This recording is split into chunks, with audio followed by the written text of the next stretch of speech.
आप सभी को नमस्कार। हिंदी साहित्य की भूमिका में उपसंहार का 5वां भाग चल रहा था। शुरू करते हैं। कविवर सुमित्रा नंदन पंत की कविताओं में इस निर्वैयक्तिक जो सुमित्रा नंदन पंत जी हैं, तो उनकी कविताओं में निर्वैयक्तिक दृष्टिकोण का सबसे अधिक प्रकाश हुआ है। उनके द्वारा संपादित रूपाभ जो मासिक पत्रिका है, उनके द्वारा जो संपादित की गई रूपाभ नामक मासिक पत्र में इस प्रकार बाह्य जगत को तद्गत और अनासक्त भाव से देखने का प्रयत्न करने वाले कवियों की बहुत सी कविताएं प्रकाशित हुई थीं। किंतु यह समझना ठीक नहीं कि इस प्रकार के कवियों में कोई एक सामान्य प्रवृत्ति ही दिखाई पड़ी है। छोटी मोटी अनेक ऐसी प्रवृत्तियां बीज रूप से दृष्टिगत हुई हैं, दृष्टिगोचर हुई हैं, जो भविष्य में जो भी ऐसी प्रवृत्ति है जो बड़ी है या छोटी है, मोटी, मतलब इसको छोटी मोटी बोले हैं, तो छोटी मोटी अनेक ऐसी प्रवृत्तियां बीज रूप से दृष्टिगोचर हुई हैं जो भविष्य में निश्चित और विशेष आकार धारण कर सकती है। उनका मूल उद्गम भी सर्वत्र एक नहीं और आपाततः एक जैसे दिखाई देने पर भी उनका भावी विकास भी एक रूप में नहीं होगा। नीचे कुछ विशेष प्रवृत्तियों का उल्लेख किया जाता है। साहित्य में समाजवादी सिद्धांत के बहुत प्रचार से हो या प्रांतीय स्वायत्त शासन की प्रतिक्रिया से हो, राष्ट्रीय भाव के कवियों में से अधिकांश ने भारत माता के स्थान पर किसानों और मजदूरों का स्तवगान आरंभ किया है। इन स्तव गायकों के सिवा बहुत से ऐसे युवकों को भी जो भविष्य में चमक सकते हैं। गरीबों, मजदूरों और किसानों के संबंध में कविताएं लिखी हैं। इन कविताओं की संख्या वर्गीकरण और विवेचना के लिए पर्याप्त नहीं है। फिर भी इनमें 4 प्रकार की प्रवृत्तियां स्पष्ट ही लक्षित हो रही हैं। वे 4 प्रकार के कवि ये हैं। पहले वे लोग जो स्वयं गरीबी का जीवन बिता चुके या बिता रहे हैं, अथवा गरीबों में हिल मिलकर उनके सुख दुखों को गाढ़ भाव से अनुभव कर चुके हैं। जो मतलब गरीबों से हिल मिल कर रहना, बात विचार से मिलकर रहना और उनके सुखों दुखों को गहराई भाव से अनुभव होना। ऐसे कवियों में गरीबों या शोषितों के प्रति हमदर्दी की अपेक्षा पूंजीपतियों और जमींदारों या शोषकों के प्रति प्रतिशोध और विक्षोभ के भाव ही अधिक प्रकाशित हुए हैं। इस श्रेणी के कवि बिहार में अधिक दिखाई दे रहे हैं। दूसरे में वैसे लोग जो वर्तमान सामाजिक बुराइयों को ग्रंथगत के ज्ञान के द्वारा या आत्मचिंतन के द्वारा समझने की कोशिश करके इस नतीजे पर पहुँचे हैं कि आर्थिक वितरण की विषमता ही समस्त दोषों का मूल कारण है। उन्होंने बुद्धि द्वारा विषय की उपलब्धि की है, इसलिए उनकी भाषा में आक्रामक गुण नहीं है। पर ये मध्य श्रेणी के उन लोगों को अपने विचारों के अनुकूल बना लेने की शक्ति रखते हैं, जिन्हें समाज के अत्यंत निचले और उपेक्षित स्तरों पर जो उपेक्षा किया गया हो उसी स्तर पर प्रत्यक्ष अनुभव नहीं है। तीसरा में है जिन्होंने हवा में उड़ते हुए विचारों को पकड़कर, जैसे बात बात से जो होता है कल्पना में या ऐसे होता है, इस तरह से जो विचार में होते हैं, एक तरह से हवा में उड़कर विचारों को पकड़कर छंद के फ्रेम में बांधा है। इनमें अधिकतर कवि सम्मेलनों के वे अखाड़ेबाज कवि हैं जो प्रत्येक महत्वपूर्ण विषय का कारण किसानों और मजदूरों को ही बताते हैं। चौथे श्रेणी के कवि गरीबों की ओर मानवता के विचार से आकृष्ट हुए हैं। गरीबों की ओर जो मानवता कहती है, सदाचार की बातें कहती हैं, उसके अंदर मानवता होती है, अच्छाई होती है, तो उस विचार से वे आकृष्ट हुए हैं, उनके तरफ आकर्षित हुए हैं कि ऐसा क्या है, मतलब उनके तरफ करने की सहानुभूति की भावना। वे उन्हें शोषित समझकर शोषकों के विरुद्ध, जिन्होंने उनका हाल इस तरह से किया है, शोषण किया है, तो जो शोषक हैं उनके विरुद्ध पाठक को उत्तेजित करने के लिए नहीं, बल्कि उनके कष्टों का वर्णन कर मनुष्य की सत्प्रवृत्तियों को उत्तेजित करने के लिए कलम उठाते हैं। कभी कभी एक ही कवि में इनमें की एक एकाधिक प्रवृत्तियाँ दृष्ट हुई हैं। अभी ये प्रवृत्तियाँ ऐसी कोमल अवस्था में हैं कि उनके प्रतिनिधि कवियों को ढूंढ निकालना कठिन है। पर इतना अवश्य कहा जा सकता है कि प्रथम दो में से अन्यतर का प्रकाश कई कवियों में अधिक स्पष्टता के साथ हुआ है। कुछ छिटके फुटके प्रयत्न उस जाति की कविता के लिए भी हुए हैं जिन्हें प्रभाववादी संप्रदाय की कविता कहते हैं। इस श्रेणी के कवि वक्तव्य विषय की प्रत्येक छोटी मोटी विशेषताओं को या उनके सौकुमार्य आदि विशेष धर्मों को अनावश्यक विस्तार के साथ वर्णन करने के पक्षपाती नहीं हैं। वे कहते हैं कि कला की मनोहारिता को तुल देना व्यक्तिगत मोह का लक्षण है। वक्तव्य वस्तु की रमणीयता नहीं बल्कि उसकी यथार्थता वर्णनीय होती है। उसका कैरेक्टर उसकी समग्रता में से प्रकाशित होता है, विशेषता में नहीं। इस समग्रता को प्रस्फुटित करने की अभी बाहर दिखाने की जो चेष्टा है भरी ही हुई है, सफलता कम ही मिली है। इन नवीनतम प्रवृत्तियों के साथ ही साथ पुरानी कल्पना प्रधान और चिंतन मूलक प्रवृत्तियां भी विद्यमान हैं। श्री निराला ने तुलसीदास के द्वारा एक नवीन मार्ग पर चलने की सूचना दी है। अपेक्षाकृत तरुण कवियों में अनुकरण की प्रवृत्ति खूब दिखाई पड़ी है। अधिकांश अनुकरण प्रसाद जी, पंत जी और महादेवी जी की कविताओं का हुआ है। तो जो अनुकरण हुआ है तो अपेक्षाकृत तरुण कवियों में जिनके अंदर तरुण भरा है, तरुणता भरी हुई है, अनुकरण की प्रवृत्ति खूब दिखाई पड़ती है। प्रसाद, पंत, महादेवी वर्मा जी की कविताओं में कुछ अंश तक विवशता मूलक नैराश्य भावनाओं और तज्जन्य क्षणिक आनंद के यथालाभ संतोषवाद के अनुकरण की भी चेष्टा हुई है। ऐसे तरुणों की यह ग्राहिका शक्ति मौलिकता के अभाव की निशानी है। इसका नियोग अन्य क्षेत्रों में होता तो साहित्य के लिए मंगल की बात होती। अब छठवां भाग देखते हैं। दो कारणों से बहुत हाल में कविता की भाषा और शैली में भी परिवर्तन हुआ है। एक तो विषय को जब अनासक्त और तद्गत भाव से देखा जाता है तब स्वभावतः ही भावुकता को स्थान नहीं हो जाता। ऐसी अवस्था में कवि वैज्ञानिक की भांति जो कवि है वैज्ञानिक की भांति गद्यमय भाषा लिखने लगता है। इसमें कविता नहीं होती, गद्यमय भाषा होती है। आप लोग तो समझ ही रहे हैं।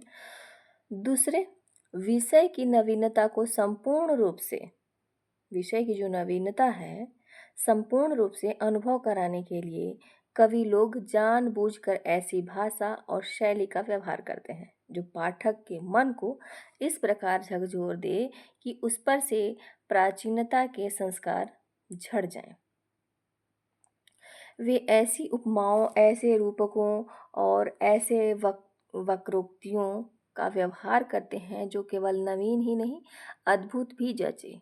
इस श्रेणी का कवि अनायास ही अपनी प्रिया के प्रेम की महत्ता दिखाते समय कह सकता है, हे प्रिये, तुम सूर्य से भी बड़ी हो, समुद्र से भी, मेढक से भी, कुकुरमुत्ते से भी। यहाँ मेढक और कुकुरमुत्ता केवल पाठक के चित्त को झकझोरने के लिए ही व्यवहृत होंगे। यद्यपि उनका अंतर्निहित तत्व यह तो हो ही नहीं हो सकता है कि समुद्र और सूर्य अपनी महत्ता में जितने सत्य हैं उतने ही सत्य मेढक और कुकुरमुत्ते भी हैं। ठीक उसी प्रकार की उक्तियां हिंदी में भी नहीं हुई हैं, पर इस जाति की बहुत हुई है। कवि महानगरी की सड़कों पर घूमता हुआ उसकी अट्टालिकाओं में बैठी हुई प्रतीक्षा परायण नवोढ़ा या पार्कों में उद्विग्न भाव से टहलते हुए प्रेमी को नहीं देखता, बल्कि गंदी नालियों और कुष्ठ जर्जर पीपवाही शवकल्प शरीरों को देखता है।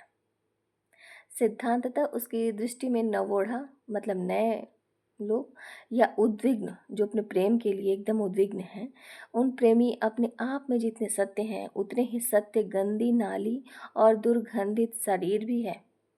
परंतु दूसरे का उल्लेख वह झकझोर देने के लिए और अपने नवीन विचारों को पूरे जोर से हृदयंगम कराने के उद्देश्य से ही करता है। जैसे भी गलत चीज़ देख लिया, जैसे गंदी नाली के लिए बताए हैं द्विवेदी जी, लेकिन उसको नहीं, वो सीधे अपने हृदय की बात को बताने के लिए लिखते हैं, नवीन विचारों को लिखते हैं, अपने हृदय की बातों को।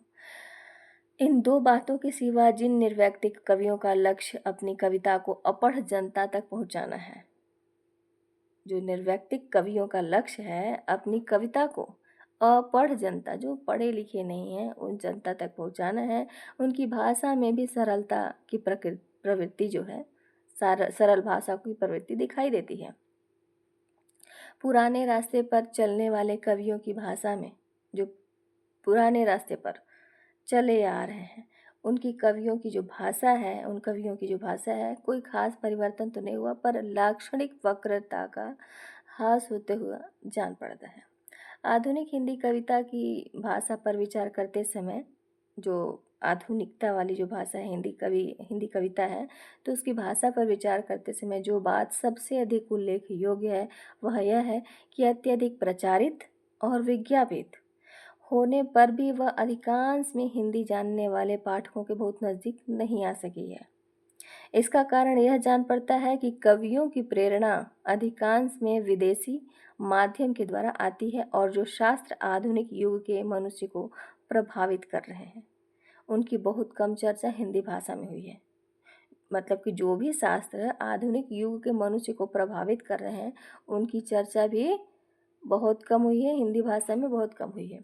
इस युग में मनुष्य की विचारधारा मुख्यतः दो यूरोपियन आचार्यों से बहुत दूर तक प्रभावित है। ये हैं मार्क्स और फ्रायड। एक ने बहिर्जगत के क्षेत्र में और दूसरे ने अंतर जगत के क्षेत्र में क्रांति ला दी है। मार्क्स ने बहिर्जगत के क्षेत्र में और दूसरे ने मतलब फ्रायड ने अंतर्जातीय के क्षेत्र में क्रांति ला दी है। इनके विचारों और ग्रंथों का हिंदी में बहुत कम प्रचार हुआ है। जो भी विचार हैं, तो ग्रंथों का हिंदी में बहुत कम प्रचार हुआ है। जो भी इनके विचार हैं, मतलब मार्क्स और फ्रायड, तो इनके विचारों का प्रयोग जो है, ग्रंथों का प्रयोग और विचारों का प्रयोग हिंदी में बहुत कम हुआ है, परंतु इनके द्वारा प्रभावित साहित्य का निर्माण होने लगा है। फिर मानवता की नई कल्पना भी, जिसने आधुनिक साहित्य में ईश्वर का स्थान ले लिया है, अधिकांश में हिंदी के लिए नई चीज़ है।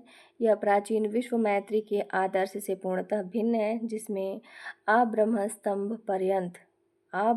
स्तंभ पर्यंत सर्वभूत के हित की चिंता रहती थी, सभी के हित की चिंता रहती थी। और अन्य जो प्रेरणामूलक है, जिससे प्रेरणा मिलती है, मोटिवेट होता है मनुष्य, तो प्रेरणामूलक जो विचार है, यथेष्ट प्रचार न होने से केवल हिंदी समझने वाली जनता के लिए इस कविता का रसास्वाद करना कठिन हो गया है। जो जनता है उसके लिए इस कविता का रसास्वाद करना कठिन है। यथेष्ट ढंग से जब प्रचार नहीं होगा, तो जो हिंदी समझने वाली जनता है उसके लिए इस कविता का रसास्वाद करना कठिन हो जाता है। इसलिए क्या होता है कि अंग्रेजी साहित्य से परिचित सहृदय जन जिन लोगों को बहुत उच्च कोटि के कवि मानते हैं, उन्हें ही उस साहित्य से अपरिचित लोग छायावादी कह और अबोध गम्य मानकर उपेक्षा करते हैं। हाल ही में इम्प्रेसनिस्ट कहकर व्यंग करने की प्रवृत्ति भी परिलक्षित हुई है। यह प्रवृत्ति कभी कभी उच्च कोटि की पत्रिकाओं में भी प्रकाशित होती देखी गई है। काव्य पुस्तकों में लंबी लंबी भूमिकाओं द्वारा कवि बेबसी के साथ अपने और अपने पाठकों को बीच के व्यवधान को भरने की चेष्टा करता है। जो पाठकों के बीच जो व्यवधान होता है उसको भरने की चेष्टा करता है। काव्य पुस्तकों में जो लंबी लंबी भूमिका होती है, कवि बेबसी के साथ, जो कवि है वो बेबसी के साथ अपने और अपने पाठकों के बीच में व्यवधान जो है उसको भरने की चेष्टा करता है। और यह चेष्टा जो है कभी कभी उपहासास्पद हो जाती है। जैसे उनकी कोशिश जो है कभी कभी क्या होती है, हंसी के पात्र हो जाती है, उस अवस्था तक पहुंच गई है। लेकिन असल में इस व्यवधान को, मतलब समस्या को, एक तरह से आधुनिक शास्त्रों के प्रचार द्वारा ही भरा जा सकता है। व्यक्तिकता और भावुकता के हास के साथ व्यक्तिकता और भावुकता के साथ जो भी भाव हैं उसके हास के साथ ही साथ, और इन्हीं के परिणाम स्वरूप इधर पिछले वर्षों की तुलना में सस्ते और भावप्रवण गीतों की बहुत कमी हुई है। इन रचनाओं में मुश्किल से 2-1 गीत मिलेंगे, परंतु कुछ लोग इस दिशा में अग्रसर होकर भी, आगे बढ़कर भी अपने लिए एक नए क्षेत्र की सूचना दे रहे हैं। जिन कवियों ने इस नए रास्ते पर चलना पसंद नहीं किया है, उनमें भी गीत लिखने की प्रवृत्ति कम ही दिखाई पड़ी है। अब 7वां भाग, जैसा कि ऊपर कहा गया है कि व्यक्तिकता का हास और वक्तव्य वस्तु के यथार्थ की वृद्धि ही इधर की प्रधान उल्लेख योग्य घटना है। इस प्रवृत्ति का परिणाम ध्वनि मूलक रचनाओं की प्रधानता ही होनी चाहिए। पिछले व्यक्तित्व प्रधान कविताओं में कवि अपने अनुराग विराग का इतना अधिक गाना गाता था, अपने भीतर के स्थायी संचारी भावों का इतना अधिक वर्णन करता था, अब भी यह प्रवृत्ति चली नहीं गई है कि उसका वक्तव्य अर्थ बहुत कुछ वाच्य के रूप में ही प्रकट होता था। उसमें व्यंजकत्व की जो गुंजाइश है बहुत कम रह जाती थी। आज जबकि कवि अपनी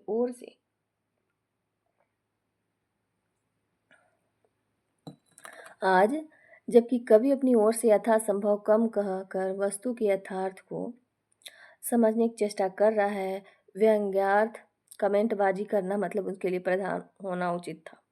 युद्धोत्तर कालीन यूरोपीय काव्य में कहते हैं ऐसा ही हुआ है, परंतु हिंदी में ऐसा अभी तक नहीं हो पाया है। यहाँ काव्य का व्यंग्यपूर्ण गुणीभूत हो गया है। इस अत्यंत सीमित काल की कुछ परिमित कविताओं में जो अभी नितांत भ्रूणावस्था में ही है, यह बात चिंताजनक नहीं है। अभी कवि के समस्त पाठ्य निरीक्षणों के भीतर से आधुनिक युग की हड़बड़ी, उसकी दीनता और उसके दुख प्रकाशित नहीं हो पाए हैं। अधिकांश कविताएं चाहते हुए भी यह व्यंग करने में असमर्थ रही है कि आज के युग के व्यक्ति वर्ग संघर्ष से ऐसी बुरी तरह से पिस गया है कि उसे रोने हंसने की या दुलार प्यार जताने की फुर्सत भी नहीं। एकदम सही बात लिखी है इन्होंने। फिर भी इतनी आशा तो की ही जा सकती है कि इस प्रवृत्ति की बढ़ती के साथ ही साथ कविता में ध्वनि प्राणता की मात्रा बढ़ती ही जाएगी। लेकिन ध्वनि प्राणता बढ़े या घटे, जो बात निश्चित है वह यह है कि प्राचीनों द्वारा निर्धारित रसों की ध्वनि की संभावना क्रमशः कम होती जा रही है। ये कविताएं किसी स्थायी भाव को नहीं बल्कि नितांत अस्थायी मनोभावों को उत्तेजित करती हैं। ऐसा जान पड़ता है कि आगे चलकर इनमें संघर्ष की, असंतोष की और असामंजस्य की ध्वनि प्रधान होती जाएगी और सहयोग की, संतोष की और सामंजस्य की ध्वनि क्रमशः क्षीण होती जाएगी। काल प्रवाह हमें इसी ओर लिए जा रहा है। ऊपर हम कविता की चर्चा ही प्रधान रूप से करते आए हैं, किंतु पिछले 25-26 वर्षों में केवल कविता ने ही नवीन रूप ग्रहण किए हों, ऐसी बात नहीं है। यह समय हिंदी की चौमुखी उन्नति का है, चारों तरफ से उन्नति ही है। यह समय जो है प्रायः प्रत्येक क्षेत्र में प्रतिभाशाली लेखकों का उदय हुआ है। संक्षेप में इस विकास की चर्चा कर लेनी चाहिए। सन 1920 ईस्वी भारतवर्ष के युगांतर ले आने वाला वर्ष है। इस वर्ष भारतवर्ष का चित्त पुराने संस्कारों को झाड़कर नवीन मार्ग के अनुसंधान में प्रवृत्त हुआ था। नवीन आशा और नवीन आकांक्षा के प्रति जैसा अडिग विश्वास इस समय दिखाई दिया, वह शताब्दियों से अपरिचित सा हो गया था। इसके पहले का भारतवर्ष यद्यपि आत्मचेतना से शून्य नहीं था, पर उसका चित्त पूर्ण मुक्त नहीं हुआ था। धर्म और समाज के क्षेत्र में उन दिनों आर्य समाज का जबरदस्त प्रभाव था। आर्य समाज ने भारतीय चित्त को बहुत झकझोर दिया था। आर्य समाज जो है भारतीय चित्त को बहुत ज़्यादा झकझोर दिया था, पर प्राचीन आप्त वाक्य को प्रमाण मानने की प्रवृत्ति को उसने और भी अधिक प्रतिष्ठित कर दिया। इसका परिणाम सभी क्षेत्रों में देखा गया। साहित्य के क्षेत्र में भी इस समय तक प्रमाण ग्रंथों के आधार पर विवेचना करने की प्रथा चल पड़ी थी। किसी कवि के काव्य के उत्कर्ष या अपकर्ष का निर्णय करने के लिए अलंकार ग्रंथों के प्रमाण ढूंढे जाते थे। पुराने कवियों ने ऐसा कहा है या नहीं, इस बात पर विचार किया जाता था।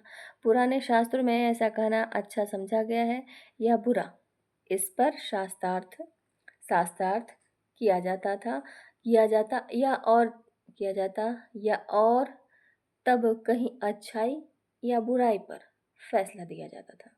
नई शिक्षा ने भी हमारा आप्त वाक्यों वाला संस्कार ज्यों का त्यों रहने दिया था। मैथ्यू आर्नल्ड और कार्लाइल भी हमारे लिए प्रमाण कोटि में उसी प्रकार आ गए थे जिस प्रकार पुराने आलंकारिक आचार्य। नई शिक्षा की एक प्रतिक्रिया यह भी शुरू हुई थी कि हर बात में हमारे यहाँ ऐसा लिखा है कि कहकर अपने देश के किसी आचार्य का मत किसी आधुनिक लेखक के मत से उसकी तुलना करके श्रेष्ठ बताया जाता था। जो भी आचार्य हैं उनका जो मत है, तो आधुनिक लेखक के मत से उसकी तुलना को क्या करते थे, श्रेष्ठ बताया जाता था। आधुनिक लेखकों को प्रमाण रूप में उद्धृत करने की जो प्रवृत्ति है, हास्यास्पद रूप धारण कर चुकी थी। बहुत से बंगाली और उर्दू लेखकों के मत भी बिना समझे बूझे उद्धृत किए जाते थे। उद्धृत करना यह उन दिनों गुण माना जाता था। किस साहब ने हमारी भाषा और हमारे साहित्य के बारे में कौन सी स्तुति लिखी है, यह बड़े आदर के साथ याद किया जाता था। अत्यंत मनोरंजक बात यह थी कि कालिदास को भारतवर्ष का शेक्सपियर कहने में हम गर्व अनुभव करते थे। किसको? कालिदास को भारतवर्ष का शेक्सपियर कहने में हम गर्व अनुभव करते थे, क्योंकि किसी श्वेतांग पंडित ने ऐसा लिख दिया था। तुलसीदास, सूरदास, देव और बिहारी के साथ भी शेक्सपियर की एकाध उक्ति उद्धृत करके हिंदी कवियों का उत्कर्ष दिखाया जाता था।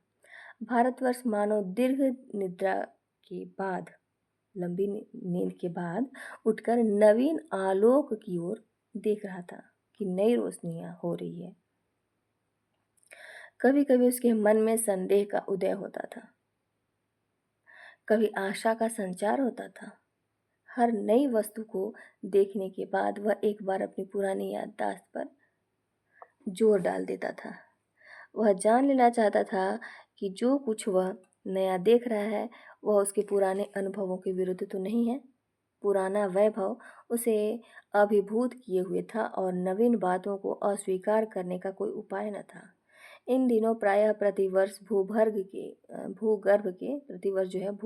के नीचे से कोई न कोई खंडहर निकलकर भारत की प्राचीन समृद्धि की स्मृति को ताज़ा कर देता था। कोई न कोई पुरानी पोथी भारतीय मनीषा की उत्कृष्टता के प्रति दुनिया को आस्थावान बना देती थी। आज चीन से तो कल जावा से आकर भारतीय संतों और आचार्यों के अपूर्व धैर्य, उत्साह और पांडित्य की कहानी इस देश के शिक्षितों को अभिभूत कर जाती थी। प्राचीन गौरव रह रहकर मानो पृथ्वी के नीचे से धक्का मारकर धरातल पर आ जाता था और पराधीन दुर्गत भारत के चित्त में उदासी और गर्व दोनों एक साथ भर जाते थे। उधर विज्ञान नित्य नवीन आश्रय ले आकर नवीन के प्रति उसको आस्थायुक्त बना रहा था। इस द्विमुख प्रवृत्ति का निदर्शन उन दिनों का साहित्य है। इस युग का भारत महावीर प्रसाद द्विवेदी, अयोध्या सिंह उपाध्याय और मैथिली शरण गुप्त का भारतवर्ष है। पुराने गौरव के प्रति अत्यधिक श्रद्धावान और नवीन ज्ञान के प्रति आस्थायुक्त इस युग के साहित्य का सबसे बड़ा गुण यह है कि वह अपने आप को पहचानने में पूर्ण प्रयत्नशील है, पर दोष यह है कि वह हर एक बात में किसी आप्त वाक्य पर अवलंबित है। किसी वस्तु का मूल्य उसकी अपनी योग्यता के बल पर ही आंकने की प्रवृत्ति उन दिनों शिशु अवस्था में ही थी। इस देश के साहित्यिक उन दिनों निश्चित रूप से आप्त वाक्यों से चालित हो रहे थे। ये आप्त देसी भी हो सकते थे और विदेशी भी, नए भी हो सकते थे और पुराने भी। इनके आप्त आप्तत्व के लिए भी खोज पूछ करना उन दिनों आवश्यक नहीं माना जाता था। खोजना और पूछना उन दिनों आवश्यक नहीं माना जाता था। हमारे शिक्षित वर्ग का अधिकांश उन दिनों यूरोपीय मनीषा की श्रेष्ठता स्वीकार कर चुका था।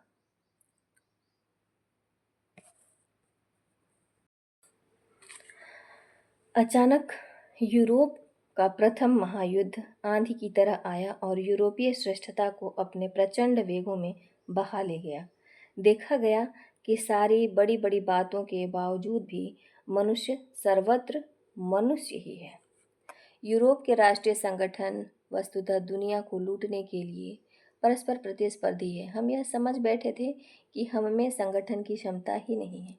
यह भ्रम टूट गया। यूरोपीय राष्ट्रों के संगठित दलों में जो एकता है वह उस एकता से मिलती जुलती है जो ठगों में पाई जाती है। दुनिया के शोषण के लिए ही इनके जो विशेषज्ञ हैं नाना प्रकार की राजनीतिक और आर्थिक नैतिकता की बोलियां बना रखी हैं। इतिहास को देखने की इनकी अपनी विशेष दृष्टि है। नृतत्व विद्या को समझने के अपने तरीके हैं और सब कुछ एक विशेष प्रकार की स्थिति बनाए रखने के उद्देश्य से लिखा गया है। साहित्य भी इस दृष्टि से एकदम अस्पृष्ट नहीं है। साहित्य भी इस दृष्टि से एकदम अस्पष्ट नहीं है। भारतवर्ष ने बहुत दिनों के बाद पहली बार अनुभव किया कि हाथ पसारना लज्जा की बात है। ज्ञान के क्षेत्र में भी वही पाने का अधिकारी होता है जो देने का सामर्थ्य रखता है। हर क्षेत्र में दूसरों का अनुसरण लज्जाजनक है। वही चल सकता है जो अपने पैरों पर खड़ा हो सकता है, वह नहीं जो केवल चलने वालों के चलने की नकल करना चाहता है। हमारा अतीत जो अब तक अभिभूत करने वाला साबित हुआ था अब प्रेरणादायक सिद्ध हुआ। पुराने शास्त्रों का महत्व इस बात में नहीं है कि उनसे आधुनिक विदेशी ज्ञान विज्ञान की तुलना या आधुनिक व्यक्तियों के उत्कर्ष अपकर्ष की जांच की जाए। उनका जो महत्व है इस बात में है कि वे हमारी मानसिक दुर्बलता को झाड़कर हम में आत्मबल का संचार करते हैं। दुनिया में हम नौसिख हुए नहीं हैं। हमने ज्ञान की प्रत्येक शाखा पर स्वतंत्र दृष्टि से विचार किया है। हम आलसी नहीं थे। इस समय जैसे हैं उसी प्रकार बने रहना हमारा स्वाभाविक धर्म नहीं है। संसार के अन्य देशों की तुलना में समय पर विचार किया जाए तो हम आगे ही रहते आए हैं। विपत्तियों का सामना हमें पहली बार नहीं करना पड़ रहा है। हमारे इतिहास में संघर्षों और संघातों की विशाल श्रृंखला है। हम बराबर उन संघर्षों में से तेजोदीप्त होकर निकले हैं। हम में स्वतंत्र उद्भावना शक्ति की कमी कभी नहीं रही। दीर्घ निद्रा के बाद भारतवर्ष पूर्ण चैतन्य के साथ जाग पड़ा। उसने सोचा संसार की जातियों को अपने से श्रेष्ठ समझने की भी आवश्यकता नहीं, उनकी नकल करने की भी जरूरत नहीं है। हम अपना रास्ता आप निकाल लेंगे। 1920 ईस्वी में भारतवर्ष के मानस में कुछ इसी तरह की विचारधारा बह रही थी। परंतु यह समझना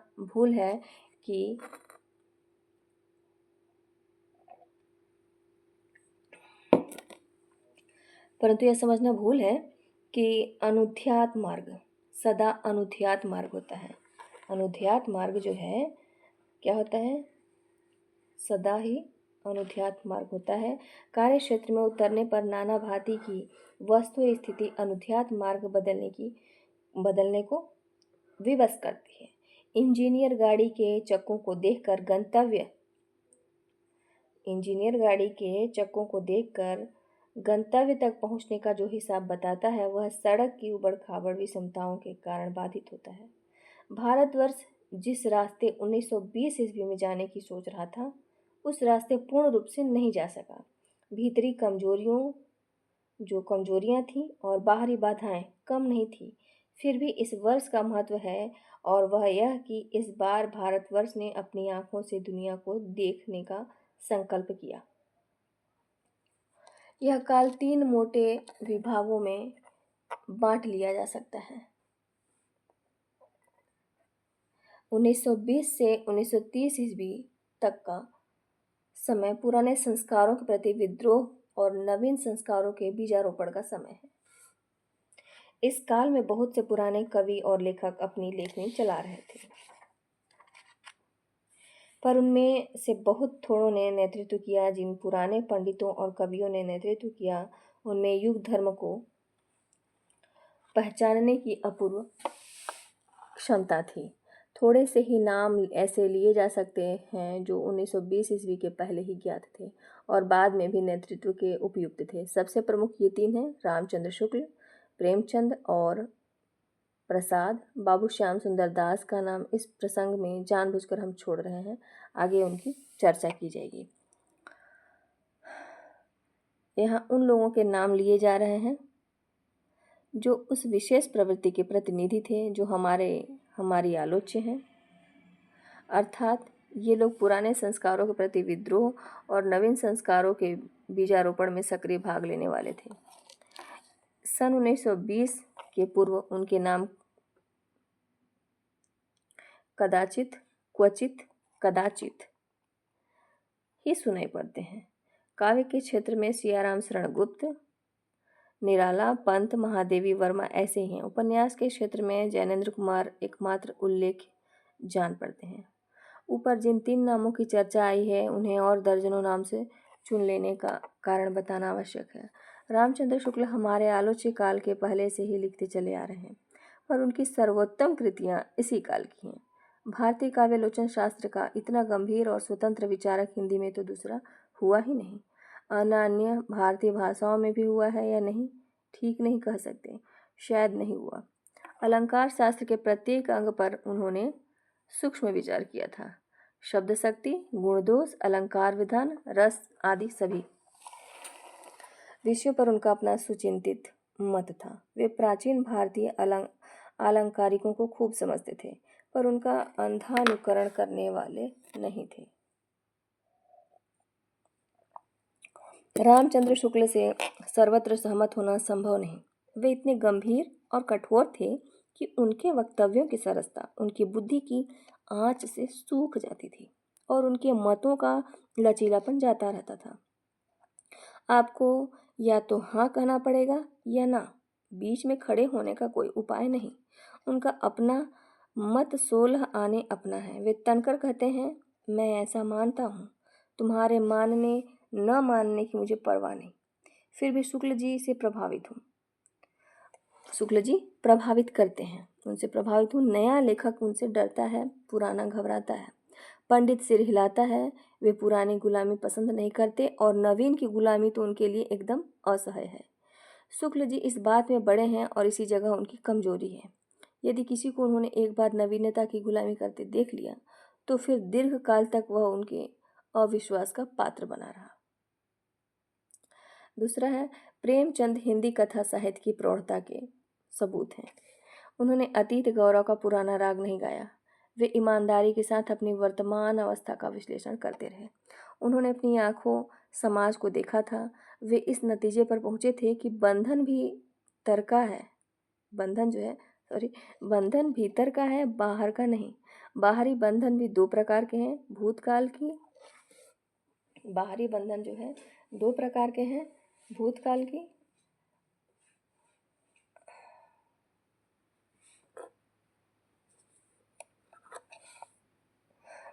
की संचित स्मृतियों का जाल और भविष्य की चिंता से बचने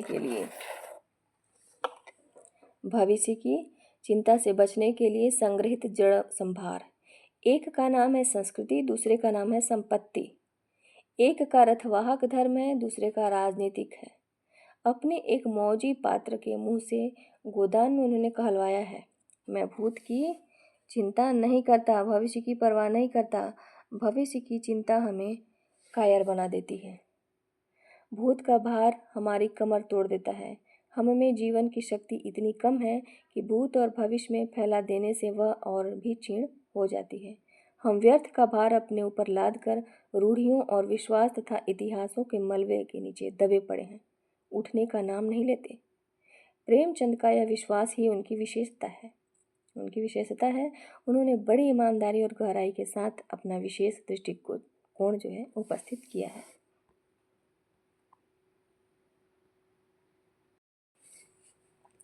प्रसाद ने यद्यपि प्राचीन गौरव का अध्ययन और मनन बहुत अधिक किया था, परंतु उन्होंने अपने समस्त अध्ययन को मनुष्य की दृष्टि से देखने का प्रयत्न किया। अध्ययन अध्ययन के लिए नहीं है, मनुष्य के उद्धार और उन्नयन के लिए है। अध्ययन जो है अध्ययन के लिए नहीं है, मनुष्य के उद्धार और उन्नयन के लिए है। शास्त्र ज्ञान इस महान उद्देश्य की सिद्धि से सार्थक होता है। शास्त्र ज्ञान जो है इस महान उद्देश्य की सिद्धि से सार्थक होता है। प्रसाद ने नाटक, काव्य और कहानी, उपन्यास लिखे हैं। विशेष अधिकांश प्राचीन साहित्य से विषय जो है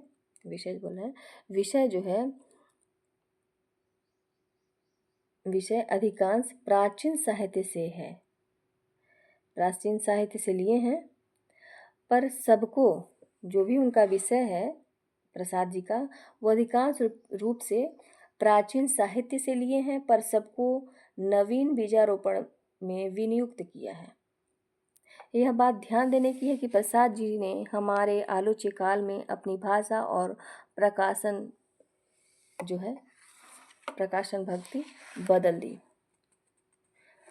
भंगी बदल दी थी।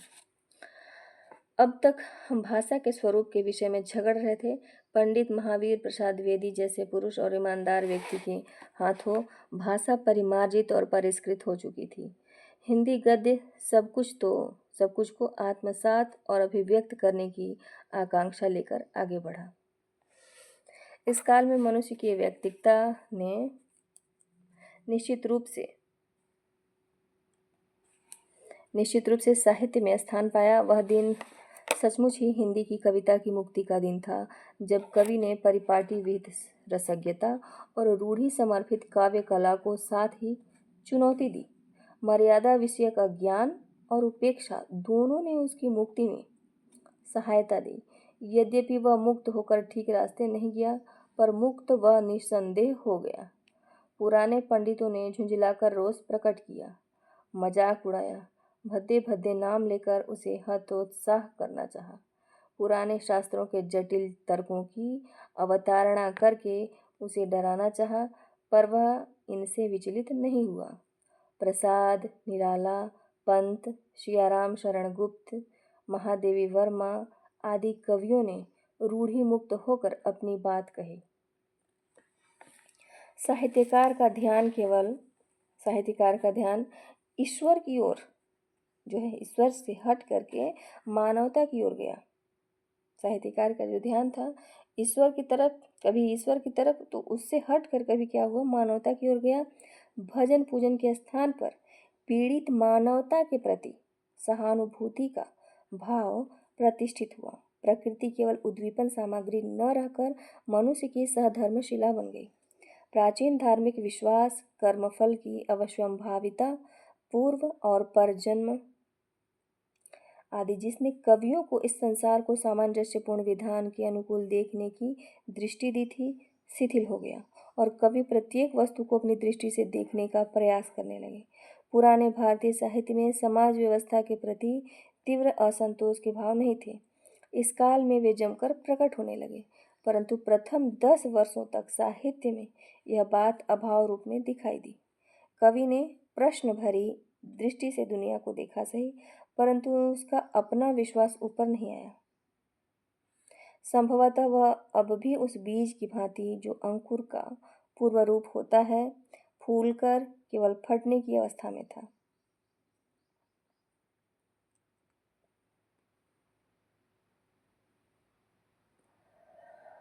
समाज को सुधारने के लिए जो प्रयत्न थे, वे इस काल में राजनीतिक स्वाधीनता प्राप्त करने की ओर मुड़ गए और राजनीति ने निश्चित रूप से हमारे समस्त प्रयत्नों को आत्मसात करना आरंभ किया। इस बात ने सामयिक समाचार पत्रों में बहुत बड़ा परिवर्तन कर दिया।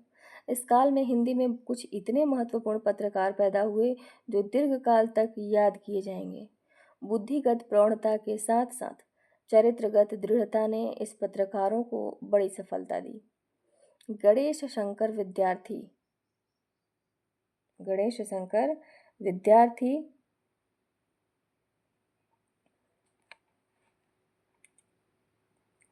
गणेश शंकर विद्यार्थी, पराड़कर, अंबिका प्रसाद वाजपेयी, लक्ष्मण नारायण गर्दे और बनारसी दास चतुर्वेदी ऐसे ही पत्रकार हुए। कौन कौन? गणेश शंकर विद्यार्थी, पराड़कर जी, अंबिका प्रसाद वाजपेयी जी, लक्ष्मण नारायण गर्दे और बनारसी दास चतुर्वेदी ऐसे ही पत्रकार हुए।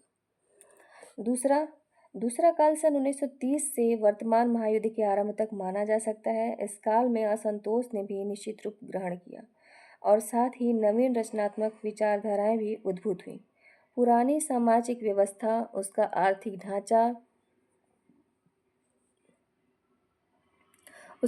ढांचा नवीन विचारकों को अत्यंत असंतोषजनक जचे। नए सिरे से सब कुछ को सजाने की प्रवृत्ति उत्तरोत्तर विकसित होती गई। व्यक्तिकता यद्यपि प्रतिष्ठित रही, परंतु अवैयक्तिक अनासक्त दृष्टि से वस्तुओं को देखने की प्रवृत्ति भी बढ़ी। प्रसाद, निराला पंत आदि नए कवियों के प्रति जो विरोध भाव था, निराला पंत प्रसाद जी के प्रति जो नए कवि थे उनके प्रति जो विरोध भाव था वह शिथिल होता गया और आगे चलकर उनका सम्मान किसी भी पूर्ववर्ती कवि से अधिक हुआ। यह इस बात का सबूत था कि हिंदी भाषी जनता नवीन विचारों को ग्रहण करने के लिए तैयार है। भगवती चरण वर्मा, बच्चन आदि कवियों को बहुत सम्मान मिला। इन कवियों में समाज व्यवस्था के प्रति असंतोष स्पष्ट रूप में प्रकट हुआ।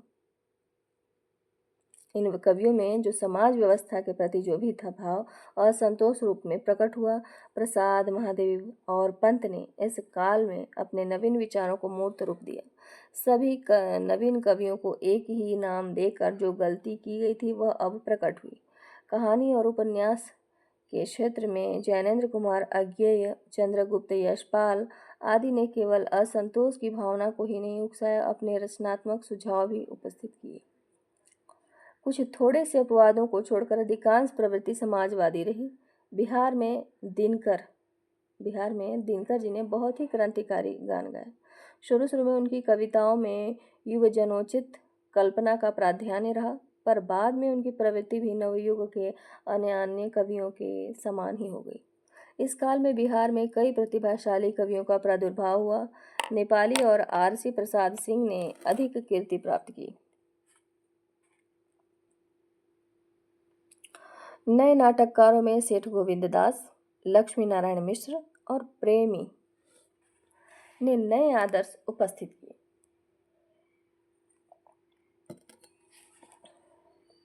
द्वितीय महायुद्ध आरंभ होने के बाद, विशेषकर रूस के युद्ध क्षेत्र में आ जाने के बाद नवीन साहित्यकों में मतभेद दिखाई दिया। कुछ दिनों तक हमारे नेताओं में भी निष्क्रियता का भाव बना रहा था, क्योंकि युद्ध अप्रत्याशित था ही नहीं, परंतु हमने जो है कम से कम साहित्यिकों ने युद्धकालीन कर्तव्य की बात सोची ही नहीं थी। और जब युद्ध शुरू हुआ तो कुछ दिनों तक ऐसा भाव बना रहा जैसे हमें कहीं भी कुछ सूझ न रहा हो, कुछ समझ नहीं आ रहा हो। मतलब इस युद्ध ने साम्राज्यवाद ने समाजवाद से हाथ मिलाया। हमारे साहित्यिक अब तक साम्राज्यवाद के विरोधी थे और समाजवाद की ओर झुक रहे थे। यहाँ उन्हें भारी कर्तव्य द्वंद का सामना करना पड़ा। एक दल ने इस गठबंधन में समाजवाद को प्रबल पाया और स्पष्ट घोषणा की कि यह युद्ध जनता का युद्ध है, अंत में साम्राज्यवाद इसमें अवश्य पिट जाएगा। दूसरे ने संदेह के साथ कहा कि साम्राज्यवाद कोई कुम्हड़े की बतिया नहीं है जो उंगली देखते ही मर जाए। दोनों ओर से तर्कों की बौछार जारी रही। जिस प्रकार हम युद्ध पूर्व काल में यह स्थिर नहीं कर सके थे कि युद्ध के समय हमारा क्या कर्तव्य होगा, उसी प्रकार इस समय भी यह तय नहीं कर सके कि शांति काल में हमारा क्या कर्तव्य होगा। युद्ध काल में हम कोई बड़ा साहित्यिक पैदा कर सकते हैं या नहीं, यह भविष्य ही बताएगा। मेरा विश्वास है नहीं कर सके हैं। मेरा यह भी विश्वास है कि इस युद्ध में साम्राज्यवाद की कमर टूट गई है। वह अपना पुराना बल दीर्घ काल तक संचय नहीं कर सकेगा और इस बीच नई व्यवस्था काफ़ी शक्तिशाली हो जाएगी। हमारे साहित्यिकों को अब उसी नई व्यवस्था की ही फिक्र करनी चाहिए। राजनीतिक नेता जब अपना कर्तव्य स्थिर कर लेंगे तो हम भी उनका अनुसरण करने लगेंगे। यह बात जो है ठीक नहीं है। साहित्य सृष्टा की आंखें दूर तक जानी चाहिए। हम अब तक काव्य, नाटक, उपन्यास आदि रसात्मक साहित्य की ही चर्चा करते आए हैं, पर हमारी भाषा में केवल ये चीज़ें नहीं लिखी गई हैं जिस दिन हिंदी के लेखक का चित्त जो है, मन जो है, हृदय जो है मुक्त हुआ, जिस दिन हिंदी के लेखक का चित्त मुक्त हुआ, उस दिन उसने प्रायः सभी क्षेत्रों में प्रयत्न शुरू किए। साहित्य के अध्ययन के साधन जुटाने में कुछ पुराने लेखक इस काल में बहुत महत्वपूर्ण कार्य करते रहे।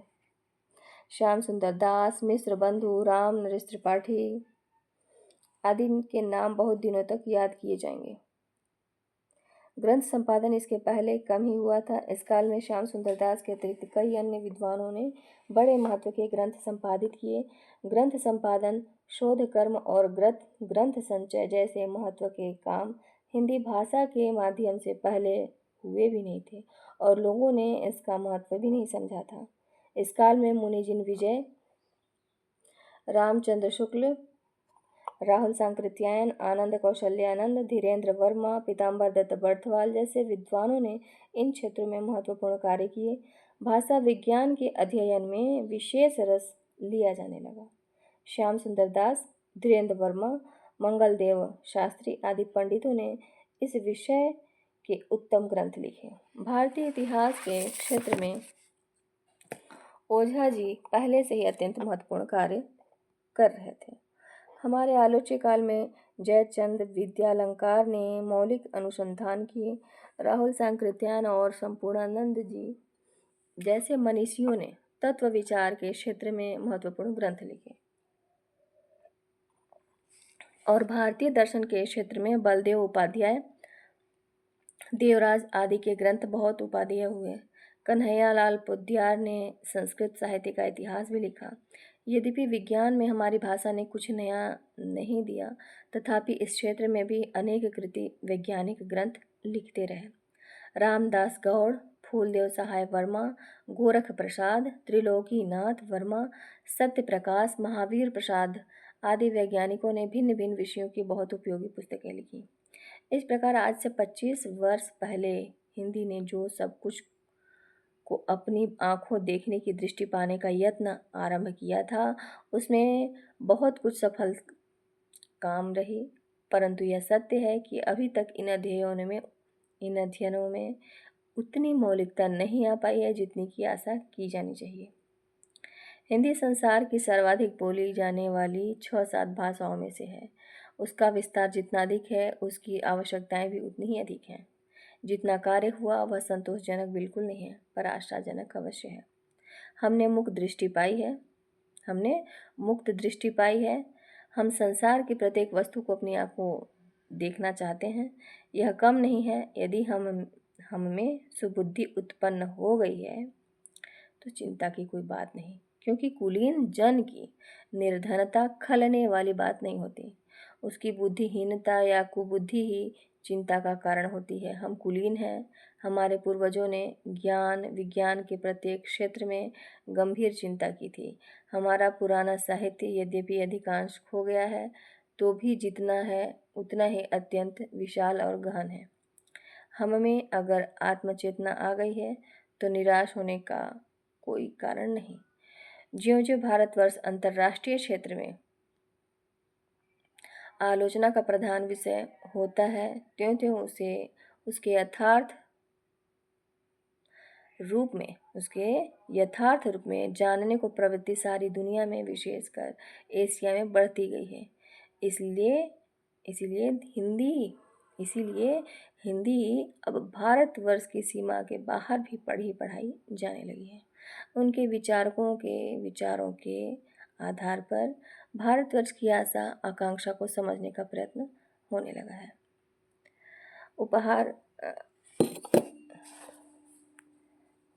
भारतवर्ष की आशा आकांक्षा को समझने का प्रयत्न होने लगा है और उपसंहार जो है समाप्त हुआ। आप इसे ध्यान से सुनिएगा। धन्यवाद।